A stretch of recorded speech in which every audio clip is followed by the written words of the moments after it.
This is a custom graphics card that I made.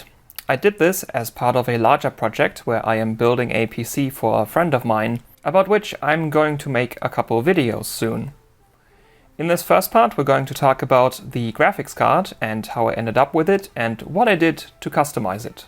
Originally, I was looking at a completely different graphics card instead. You might remember this RX 480 8GB that I tried to repair, but as you can see, it needs new memory chips. I have since gotten the new memory chips, but I have not installed them yet because I just need to find the time for that, and time is not available. So we're not gonna go with that card. But I did expect this, so what I also got was an RX 580 8GB. This one is essentially identical, it's just an overclocked RX 480, and this one is absolutely filthy, as you can see. The heatsink was in even worse shape, both fans need to be replaced, so this one would have also gotten customized, but as I was testing this card out, I found some issues. One of the requirements for the system that I'm building is that it should be able to use an Oculus Quest 2 in PCVR mode without much issue. And for some reason, with these Polaris-based cards, there's an issue with the encoding or decoding where the Oculus Quest 2 signal cannot be run at full resolution or full refresh rate at the same time. I don't really know why that is. The graphics card should have enough processing power. I mean, a GTX 1060 can do it, and this is much faster than that. But for some reason, there's just something that's not working right on these AMD cards. So I actually decided to upgrade the graphics card. This is where another card you might recognize comes in. Yes, I bought this GTX 1080 with the same hope that if I can fix it, I would use it for this system.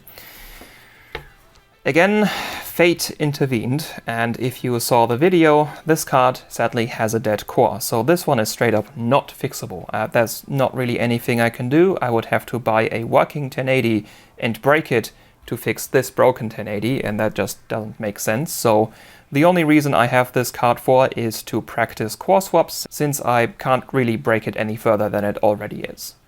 So I had to get another card. So this is where this used GTX 1070 came in. It's not a 1080, but it's still an upgrade over the RX 580, and I have a 1070 in the PC that I have at my parents' place, so I know it works with a Quest 2 just fine. This card cost me around 60 euros to get, and it was at the time the cheapest 1070.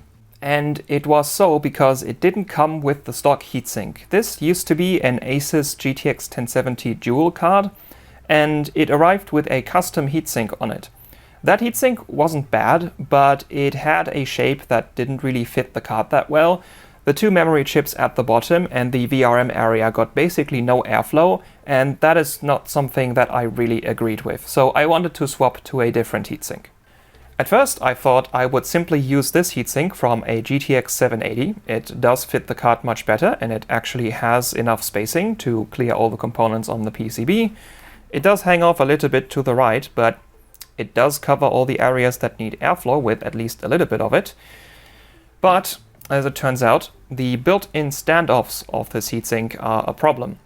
Because this is made for a GTX 780, and it turns out the GTX 780's GPU chip is actually physically thicker than what GTX 10 series cards have. So even if you tighten down the screws as much as possible, there is not going to be any actual contact between the cold plate and the GPU, which you can imagine is bad if you want to cool things. So I had to keep looking for other heatsinks that I have in storage somewhere, and I found one of these. This is a Zalman VF3000, and I have two of these, because Zotac a while back used to sell GTX 480s with these installed from the factory. That is why mine says Zotac on it and it has orange fans. But this is essentially an aftermarket GPU heatsink that was just installed from the factory. I ended up buying two of these cards as broken at some point, so I still have the heatsinks, and as it turns out, these heatsinks fit the card perfectly, even though they do also hang off the side a little bit, but they do coat all the areas that need airflow in at least a little bit of it. I ended up going with my other one, which I removed the shroud on and put that on the card, but that just doesn't really look that great. The entire system that I'm building has a sort of style, and steampunk is not what I'm going for, so I wanted to do something about this to make it look better. So, after I got inspired a bit by a custom GPU shroud that Der Bauer once made with his CNC machine, I remembered that I do indeed have a lot of 3D printers and a lot of experience with CAD design, so I decided to make my own custom graphics card assembly. At first, I would have to figure out how this entire thing attaches. The GTX 1070 Dual has these holes on the outside that used to attach to the original shroud, and I would have to measure them and then model something that fits. And this has to be really, really precise, which is why I printed out this test piece that is just the lower section of the heatsink. And this one is the one that finally fit after 6 or 7 tries. Now that I know that the holes all fit, I can print the full thing. And here is the first version of the shroud. Funny thing, Asus actually reused the mounting hole spacing on a bunch of different cards, so this also fits this RX 570 Expedition. So I assume a lot of Asus cards from this time do actually fit the heatsink. I did test the RX 580 that I got, and that actually doesn't fit because it's one of the more expensive cards. So I guess the cheaper Asus cards of the period probably all share the same mounting hole spacing. Even the 8-pin is in the right place. For a second revision, I wanted to make the details look a little bit better, so I made them bigger and deeper, and I also experimented with some multicolor printing. I don't have any proper multicolor printers, but I can just tell the program to pause after making the first 2 layers, and then I can just manually swap in a different color. So here's the first couple layers done in silver and the rest done in gray.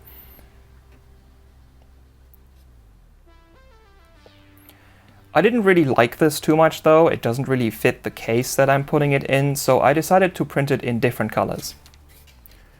And this is the final heatsink. It's using the exact same colors that the case will be made out of, so the front is gray and the rest is black, which fits the PCB of the card a lot better as well. Funnily enough, I was told that this resembles the Palette RTX 20 series shrouds quite a lot, which was actually unintentional. The thing that I tried to copy a little bit was actually a Palette GTX 1060 that I have, and I suppose I arrived at the hexagon design just by accident. I like hexagons a lot in 3D printed designs because they are very easy and clean to print, so they always look pretty good. I also included some more GTX 1070 branding at the end because, well, because of how the heatsink is built, there would not be an exhaust on this side, so I may as well make it look pretty. Have you ever had a project that just needed one more part for completion that's proving too difficult or specific to make or find for sale? It may be time for a visit to PCB Way. PCB Way specializes in prototyping and custom orders for anything from CNC milling to laser sintering 3D printing, and of course also PCB manufacturing.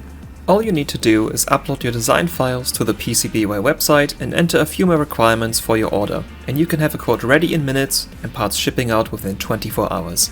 PCB Way also cultivates a maker-focused community with frequent events and easy-to-find support. Many thanks to PCB Way for sponsoring my channel. Their support helps out immensely with bringing you more ambitious projects that I just wouldn't be able to tackle otherwise. Now with all that said, let's return to where we left off. The final design does look a bit unique with those orange fans. I even printed some hub covers with my logo on it to maybe make them look a little bit more better, but I'm not too sure if I'm going to add these. For now, let's talk about the design of the shroud. I wanted this to have very good performance, of course, so I put a lot of air vents into it, even doing a little flow-through design before 30 series made it cool. At the bottom we have an exhaust pretty much wherever heatsink fins are, but I added a little extra where the memory chips and the GPU sit to force a little bit more airflow through this area. At the top we have the same idea. More openings where the memory chips and the GPU area are because we want some extra airflow here. I also extended the exhaust to the left a little bit to encourage a little bit more airflow over the VRM section. At the top everything is covered just except the fans, and then at the back we just have the little flow-through design where the heatsink extends past the PCB. At the side, like I said before, there's just a GTX 1070 logo. And in terms of performance, this is now very good. These fans, even running at full speed, are barely any louder than a typical case fan, and the GPU does not reach 60 degrees anymore. The temperatures on here are essentially on par with water cooling, which is really cool to think about. This GPU is now both silent and running extremely cool.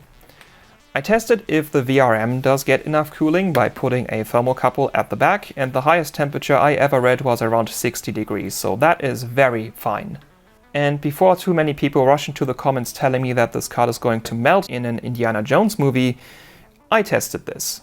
And no, the Shroud does not melt. You may have this one area at the back reaching 60 degrees, which is hot enough to soften the PLA the Shroud is made out of, but this area does not have any PLA in it. The Shroud only starts over here, where the airflow from the heatsink has cooled the air and the environment down significantly. I ran this card for many hours at full load, and as you can see, the heatsink has not deformed, even a little bit. It does look kind of weird to have a 1070 that is this large. It is actually pretty close in size to my RTX 3080 Ti now, but it does make the card look very unique, and like I said, cooling performance and noise is excellent now. The entire system that this is going to be part of is exceptionally silent for something that is entirely air-cooled. In terms of overclocking, this card is really good as well. Because this is a single 8-pin card, the stock power limit on the card does not actually allow you to fully max out the power states, but you can just flash the BIOS from a different single 8-pin card that does have a slightly higher power limit, and now this 1070 runs at max voltage all the time, which is actually feasible to do on GTX 10 series. This is from before the card started having unreasonably high power consumptions. Even completely maxed out, this card barely ever crosses 200 watts, and it clocks really high as well. The core on this card is really good. So good that I started considering if maybe I should fill out these empty spots for capacitors at the V-Core VRM, but since the body I'm giving this PC to is probably not going to notice the 1 or 2% difference from pushing the core clock even higher, I decided to keep the capacitors for other projects. In this state, as it is right now, the card can run games stable for hours at 2150 MHz on the core. That is quite insane. I have seen quite a lot of very good 10 series cards that can cross 2100, but doing 2150 on air cooling fully daily stable is a new high score. The memory on this card is not the best one. The 1070 in my parents' PC is actually the best, with the highest offset of plus 700. This card is more around plus 500, which is still decent. Not as good as it could be, but better than some other cards. Overall, because the core clock goes so insanely high though, this is probably the best overclocker Pascal card that I have. Which is kind of ironic because I'm giving it to a friend and I won't have it available for modding and overclocking. But at some point my friend is going to be done using that PC, and at that point I will get all the hardware back, and that is when I can mod and abuse this card until it either dies or flies. If you are interested in this design, I will upload the design files and link them in the description. I kind of doubt you have this exact same GTX 1070 and this exact same custom air cooler to put on it, but if you want to use this as reference or inspiration for your own designs, you can have the files just fine. The one thing in terms of printability that I have to address is that I printed this as a single piece, excluding the little cover at the back. I tried printing it as two pieces and then gluing them together, but there was always a rather visible seam in the middle that I just didn't like, and the tolerances also caused the holes to not completely line up again. So I decided to print this as a single piece on my NF3 Max, which is a rather large printer that most people don't have. This shroud is about 30 centimeters long, so it will not fit on most 3D printers. You could potentially print it upright, but that would mean you can't use this different color for the front plate unless you have a proper multicolor printer, and it might also cause some slight defects at the roundings in the fan holes. And I guess with that, we're done looking at this GTX 1070. This is just the first pilot video for this whole PC build. I've made a completely custom case that this will go into, which is a lot more complex and will have a much longer video on it. And in the third part, I'm gonna show how I built that system, why I selected which component, and we're gonna overclock that system and benchmark it because it is built to be heavily overclocked. Until next time, goodbye.